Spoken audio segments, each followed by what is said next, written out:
पिछली बड़ी मीटिंग में इस चर्च ने एंटर किया दुनिया की ऐसी पहली चर्च जो 1 लाख मेंबर की हो चुकी है विदाउट चर्च बिल्डिंग। हाँ, और मेरे स्पिरिचुअल फादर ने एक दिन मेरे को बोला था 2012-11 में, जब मैंने कहा था मुझे लैंड चाहिए, मुझे जमीन चाहिए चर्च के लिए, मुझे चर्च चाहिए, उन्होंने कहा था नहीं, मसा चाहिए, बाकी चीजें अपने आप आएंगी। क्योंकि लाइफ क्या है? स्पिरिचुअल है। लाइफ क्या है? स्पिरिचुअल है।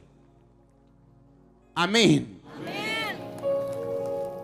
एक औरत जिसका पति मर गया, बहुत अमीर थी, वो उस देश के प्रेसिडेंट को जानती थी। जब वो उसका बेटा बड़ा हुआ तो उसने कहा कि मैं अपने बेटे को अमेरिका पढ़ाऊंगी। उसका वीजा फाइल बनाई, वीजा के लिए भेजा, वीजा वाले ने रिजेक्ट कर दिया। वो गुस्सा हुई कि मैं इतनी अमीर हूं, देश में कुछ टॉप के अमीरों में उसका नाम आता था, प्रेसिडेंट के साथ उसका उठना बैठना, रिलेशनशिप यानी एक अच्छी बाप बेटी वाली ऐसा उसके साथ रिलेशनशिप थी उस देश के प्रेसिडेंट के साथ। दोबारा फाइल भेजी, रिजेक्ट कर दी। उसे गुस्सा आया, उसने प्रेसिडेंट से बात की कि मुझमें, हमारी फाइल में कोई कमी नहीं, मेरा बेटे में कोई कमी नहीं, हमारे पैसों में कोई कमी नहीं, क्यों ये अमेरिकन एम्बेसी वीजा नहीं देती? उसने लेटर लिखा प्रेसिडेंट ने कि इसको वीजा दिया जाए, ये हमारे देश का रेपुटेशन, बड़ा अच्छी रेपुटेटिव लेडी है, तो इसको वीजा मिलना चाहिए। फिर फाइल गई, फिर वीजा रिजेक्ट हो गया। सुनो हुआ क्या? ताली क्यों बजा रहे हो? आपको मालूम है हुआ क्या? उस लेडी के ऊपर एक तांत्रिक, एक नेटिव, एक गलत व्यक्ति के द्वारा शब्द घोषित किए गए थे कि तेरा वंश कभी बाहर नहीं जाएगा या तू कभी भी सफलता नहीं देखेगी। ये उसके ऊपर वर्ड्स रिलीज किए गए थे, और उस वर्ड्स के कारण जो उसके ऊपर डाले गए थे, एम्बेसी काउंसिल कहता जब मेरे पास ये फाइल आती, पता नहीं मेरे को क्या होता है। उसको मालूम था कि बिल गेट की फाइल को रिजेक्ट करने का मतलब है कि मैं अपनी नौकरी से हाथ धोऊंगा, और वो नौकरी छोटी मोटी नहीं होती, लाखों रुपए की तनख्वाह और बड़ी तगड़ी पोस्ट होती। फिर भी वो वीजा रिजेक्ट करता गया। कारण मालूम नहीं था, कारण ये था कि उस औरत के पीछे एक कर्ज काम कर रहा था। जब आपकी लाइफ के पीछे कर्ज काम करते हैं तो दुनिया आपके खिलाफ काम करती है। जब आपकी लाइफ के अंदर दुष्ट आत्मा काम करती हैं तो लोग आपके खिलाफ काम करते हैं। फिर लोग रोते हैं, मेरे बिजनेस पार्टनर ने मुझे धोखा दे दिया, फलाने बंदे ने मुझे धोखा दे दिया, हमारा रिश्तेदार हमें बुलाता नहीं, हमारे फलाना लोग हमारी हेल्प नहीं करते, मैं बड़े लोगों को जानता हूं, कोई मेरी बात नहीं सुनता। किसी को अपनी बात सुनाने की जरूरत नहीं, किसी की सुनने की जरूरत नहीं। परमेश्वर के नजदीक हो जाओ, श्रापों को डांटो और काटो, और आप अपने आप ऊपर उठते जाएंगे, कोई रोक नहीं पाएगा उसको। हालेलुया। आप जानते दाऊद जब वो सिकलग में था तो लिखा उसकी बस्ती फूंक दी गई, और लोगों ने, दाऊद के लोगों ने, वो लोग जो कभी निराश थे, ऋणी थे, कर्जाई थे, और पहले शमूएल में निराश, ऋणी, कर्जाई, दूसरा शमूएल में वो शूरवीर बन चुके थे। हाँ, और वो लोग जब दाऊद पे मुसीबत आई, पता क्या बोले? दाऊद का साथ देने के बजाय बोले कि हम दाऊद को पत्थरवा करके मार देंगे, क्योंकि दाऊद के कारण हमारे परिवार मरे हैं। आप जानते हैं जब परमेश्वर ने दाऊद को परखा तो दाऊद, लिखा उसने अपने मन में परमेश्वर का वचन सोचा, बोला और हियाव बांधा। लूका 15 में लिखा, जब उड़ाऊ पुत्र भाग गया था, और लिखा जब वो अपने आपे में आया सब कुछ गवा के, कहता आई विल अराइज, मैं खुद उठूंगा और अपने पिता के पास जाऊंगा। बाइबल कहती हर एक व्यक्ति अपना बोझ स्वयं उठाएगा। हर व्यक्ति अपना बोझ स्वयं उठाएगा, खुद उठाएगा। बाइबल ये कहती है, जब आप ये बात समझ जाते कि लाइफ इज स्पिरिचुअल, जिंदगी क्या है? आत्मिक है, और आत्मिक तरीके के साथ चलनी। जब सिकलग बस्ती फूंक दी गई, दाऊद के लोग उसके खिलाफ हुए, और दाऊद दुश्मनों को मार के, पत्नियां बच्चों को छुड़ा के लेके आया। दाऊद ने एक भी बात भली या बुरी अपने लोगों से नहीं कही कि ये 15 लोग मेरे द्वारा आशीषित हुए, और अब एक मुसीबत आई और ये 15 लोग बोल रहे हैं इसको मार दो, और उस मुसीबत से परमेश्वर मुझे आजाद करता है, और मैं आके इन 15 लोगों से एक भी बुरी बात नहीं बोलता हूं। क्यों? क्योंकि लाइफ क्या है? स्पिरिचुअल।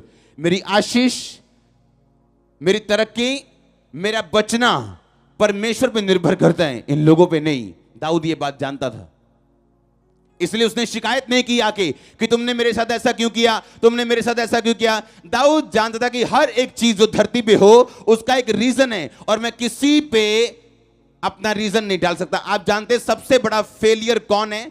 सबसे बड़ा फेल व्यक्ति इस दुनिया में कौन है?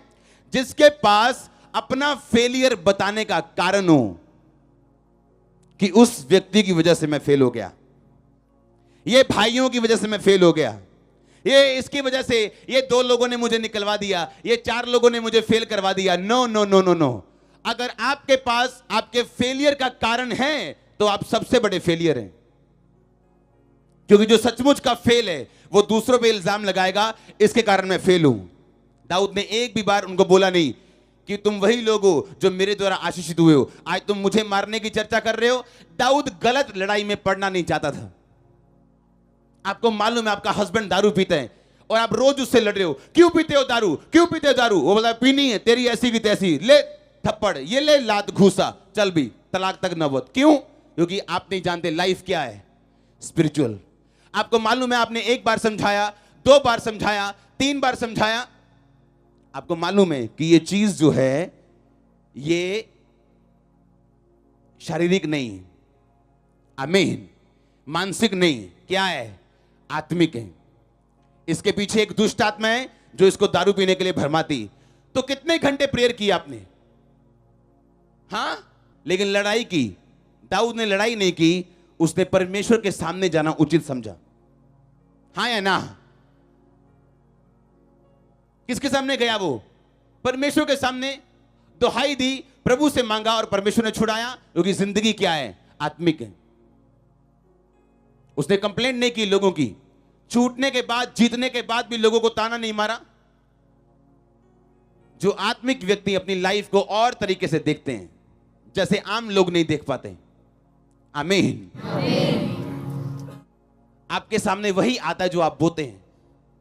इसलिए याकूब के सामने धोखा आया, क्योंकि वो धोखा बो के गया था। जिंदगी क्या है? बोलो अपने पड़ोसी को, आत्मिक है।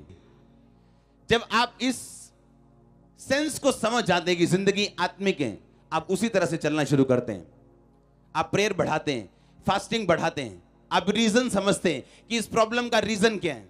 तू बच, तेरा घराना बचाया जाएगा। आप बचते हैं, आपका घराना बचाया जाता है। आप चुंबक की तरह हैं, जितनी प्रेयर उतनी पावर, और उतने पावरफुल होंगे आप, और खींचेंगे ब्लेसिंग्स को, अपने परिवार के उद्धार को। आप खींचेंगे परमेश्वर की हर उस ब्लेसिंग को जो आपके लिए बनाई गई। जैसे आप पावरफुल चुंबक बनेंगे, मैग्नेट बनेंगे आप। आमीन। और शैतान चाहता आपकी पावर वो बनी ना रहे, आप गलत लड़ाई में चले जाएं। जिस दिन आप अपनी प्रॉब्लम का आत्मिक हल ढूंढ लेंगे, आप गवाही के साथ यहां खड़े होंगे बहुत जल्दी। लाइफ क्या है? ये हमेशा समझना है। क्योंकि जब याकूब के मामा ने कहा, लाबान ने, कि ये ले भाई काली बकरियां और काली भेड़ें और काले उनके हस्बैंड, और जितने बच्चे वाइट पैदा होंगे वो तेरी तनख्वाह। सीधा सीधा लूट रहा था उसको वो, या ना? अगर वो लड़ता तो ये लड़ाई उसके घर पे इफेक्ट करती, क्योंकि उसकी पत्नियां लाबान की क्या थी? बेटियां थी। अब उसे मालूम था कि अगर मैं लड़ूंगा शारीरिक रीति से तो शैतान काम करेगा मेरे परिवार में और सब कुछ चौपट हो जाएगा। उसने परमेश्वर से प्रार्थना की और काली भेड़, काली बकरियां, चित्तेदार और वाइट बच्चे जन्मने लगी। क्योंकि लाइफ क्या है? स्पिरिचुअल है। उसने स्पिरिचुअल हल क्या ढूंढा कि उसने जब भेड़ बकरियों को पानी पिलाता था वो, तो उसने छड़ियां छील के उनके सामने रख दी। अगर वो चित्तेदार बच्चे चाहता था, वो छड़ियां छील के चित्तेदार बना के उनके सामने रखता था। जब वो पानी पीने आती थी, उन छड़ियां जो छीली हुई होती थी उनको देख के गर्भवती होती थी, तो वैसे ही बच्चे जन्म देती थी। कितने मेरी बात को समझ रहे हैं?